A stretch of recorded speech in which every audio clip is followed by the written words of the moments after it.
मियां जावेद लतीफ साहब, जो मैं बात समझा हूं ना जनरल साहब की, maybe I am wrong, वो कहने का मतलब ये है कि आप किस मुंह से ये बात कर रहे हैं। पहले तो जो लंदन में चोरी हुई है या जो चोर बैठे हुए हैं उनसे उनसे पूछा जाए कि उन्होंने कितनी बड़े बड़े डाके और चोरियां मारी, उसके बाद आप किसी और की चोरी की बात करें। Your take on it sir, उसके बाद मैं आगे चलूंगा। कामरान, पहली बात तो ये है कि अभी इनके मुंह से निकला है जनरल साहब के कि ये कहानी घड़ी जा रही है, ये खेल खेला जा रहा है। तो मैं सवाल करने की इजाज़त चाहूँगा आपसे। तासुर बनाया जा रहा है, मिन्नतें मानी जा रही है। ये कौन मिन्नतें मांग रहा है या कौन इस तरह की साजिश कर रहा है? और अगर ये जवाब नहीं देना चाहते, कौन कर रहा है सर? नहीं मुगल साहब, मैं ये कह रहा हूं कि आप दोनों इकट्ठे वो देंगे जनरल साहब जवाब। मुझे बात की समझ नहीं आई, सवाल दोहरा लें। मैं बताता हूं आपको।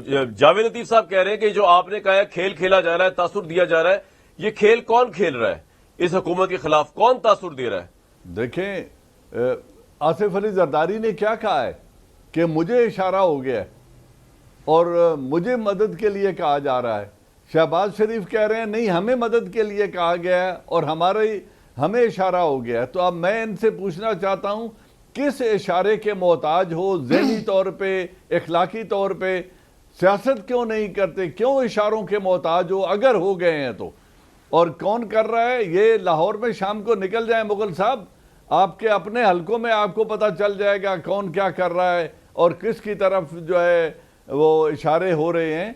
आप लोग ही हैं जो मिलके खेल खेल रहे हैं। जी मुगल साहब। कामरान, किस मुगल से बात कर रहे हैं आप?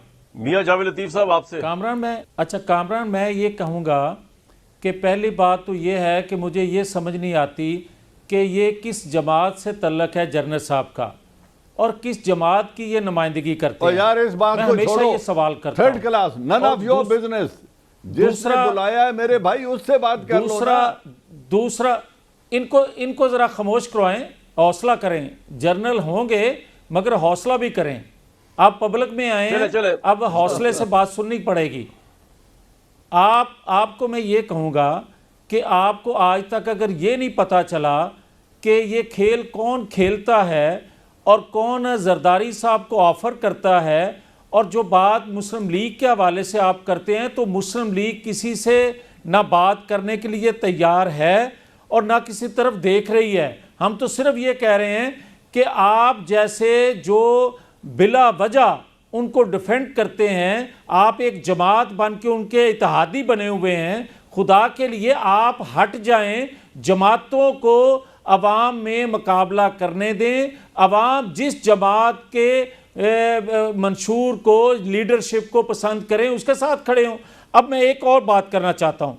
इन्होंने जो फरमाया कि जनाब एक जमात का केस आ गया है, दूसरी जमातों का भी फॉरेन फंडिंग केस के हवाले से इन्होंने जिक्र किया, तो क्या इनसे कोई सवाल इस जमात से नहीं करेगा जिनकी नुमाइंदगी जनरल साहब कर रहे हैं कि पनामा में 450 लोगों का नाम था, नवाज शरीफ का केस तो चल गया मगर 4 साल हो गए, इस जमात के दीगर किसी मेंबर को भी ये हिम्मत नहीं हुई सवाल करने की कि बाकी लोगों को क्यों नहीं भाई कटहरे में खड़ा किया। सिर्फ नवाज शरीफ के लिए जिसका जिक्र नहीं था पूरे अफसाने में, उसको सजा दे दी, और जिनका पूरे अफसाने में जिक्र बार बार आया, इमरान खान समेत, उनको किसी को पूछने वाला कोई नहीं है। ये है असल वो कहानी, ये है वो खेल खेला जा रहा जो 74 सालों से खेला जाता रहा है पाकिस्तान के अंदर। हम ये कहते हैं कि भले वो कामरान शाहिद के लिए खेल खेला जा रहा हो या जावेद लतीफ के लिए खेल खेला जा रहा हो, गलत है। हम ये कहते हैं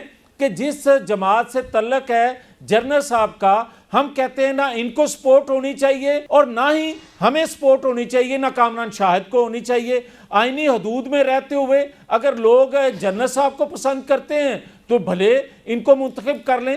कामरान शाहिद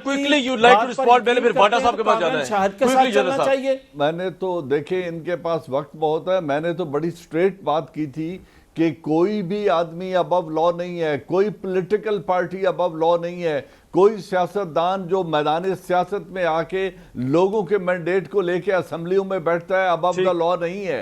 हर एक का मुहासबा होना चाहिए और बिल्कुल straight, fair and speedy trials होने चाहिए, ताकि उनके जुराइम अगर हैं तो उनको सजाएं मिलें और बेहतर लोगों को आगे आने का मौका मिले। बिल्कुल ठीक है जो जी। है वो सियासत से अलग हो जाएं, इसमें बिल्कुल तो ठीक कोई है। दो राय नहीं है।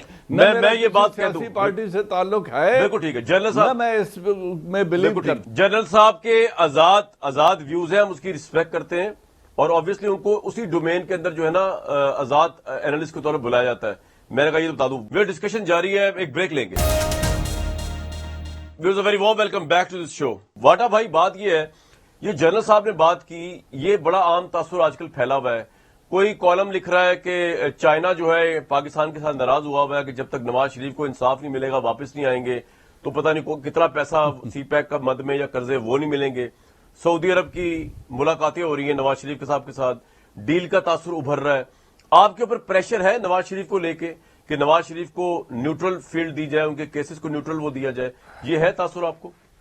ये आपको कोई खबर है इस बारे में? कामरान साहब, मैं आपको और ये तासुर कौन दे रहा है? मैं जनरल साहब भी कामरान कह रहे हैं साहब आपकी आपको हुकूमत के ना- खिलाफ।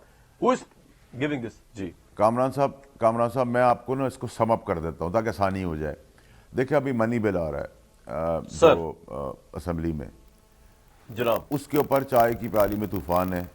ये हम बाय फार पास करा लेंगे।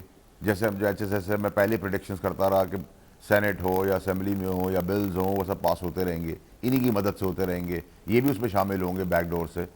तो इसका मतलब ये है कि अगर वो पास हो जाता है तो चाय प्याली में तूफान जो है ख़त्म हो जाएगा, नंबर एक। नंबर दो ये है कि मुझे आप ये बता दें कि जी आप बिल्कुल सब अक्रॉस द बोर्ड कोई सही है। लॉ से अबव नहीं है, लेकिन लॉ से अबव लोग थे, हैं, अभी भी हैं।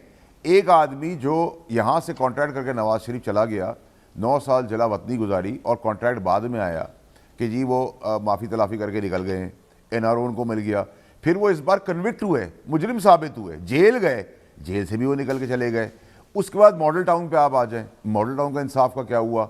उसके बाद आप आ जाएं एवंसफील्ड अपार्टमेंट्स के ऊपर। मैं कहता हूं जी 1 सेकंड का काम है, मुंह पे मारे बैंक स्टेटमेंट, ये रही बैंक स्टेटमेंट, यहाँ से पैसा आया था, यहाँ से भेजा था, इस बैंक में गया और यहाँ से आके हमने खरीद ली, खत्म हो गई बात। आपने उसको तरजीह किस चीज़ को दी कि आप जेल जाएं, हेल्थ का अपनी सेहत का बहाना करें और आप निकल जाएं, फिर आप कैलेबरी फॉन्ड ले आएँ, फिर वो कतरी खत ले आएँ। इस सब चीज़ों को जिस्ट में जब आप डालेंगे तो आपको सब कुछ ब्लैक एंड वाइट मिल जाएगा। और प्लस आप इतने बड़े मुल्क के लीडर रहे हैं, अब बकौल आपके, आप 3 दफ़ा के वज़ीर आज़म हैं, आप बरतानिया में भीख मांग रहे हैं कि मेरी वीज़ा की एक्सटेंशन कर दो, अभी उसकी डेट आगे फिर आने वाली है। आप ये सब कुछ क्यों करें? आप मुल्क में आए, उठ के बोले मैं खड़ा हूँ, जो करना कर लो, मुझे फांसी में चढ़ा दो, ये मेरी बैंक स्टेटमेंट है, ये मैंने दिया है, आवाम को दूध का दूध और पानी का पानी बताएं और बोले मैं ईमानदार हूँ। लेकिन आप वो भी नहीं कर रहे। आपसे सवाल हो तो वो भी नहीं, उसका भी जवाब है। आपकी बेटी को बुलाया जाए तो आप पथराव करते हैं नैब के ऊपर। आप कोर्टों के ऊपर हमले कर चुके हैं, आप एहतसाब अदालत के अंदर सैफुर रहमान के तहत चीज़ें करवा चुके हैं, आप जस्टिस कयूम के तहत अदालतों में ऑर्डर करा लेकिन चुके हैं। फैसल भाई आप ये बताए ना दीवार कि हो जनरल चुके हैं साहब एक कई न्यूट्रल दफा। आदमी, बाखबर ये आदमी, कैसी ये बात कह है? रहे हैं कि आपकी जमात के खिलाफ ये तासुर कायम किया जा रहा है। वो कौन तासुर कायम कर रहा है? देखिए कामरान साहब, ये तो सियासत का हिस्सा है। रोज़मर्रा की ज़िंदगी में भी आप अप एंड डाउन होते हो, कभी आप बहुत हाई होते हो, कभी आप लो होते हो।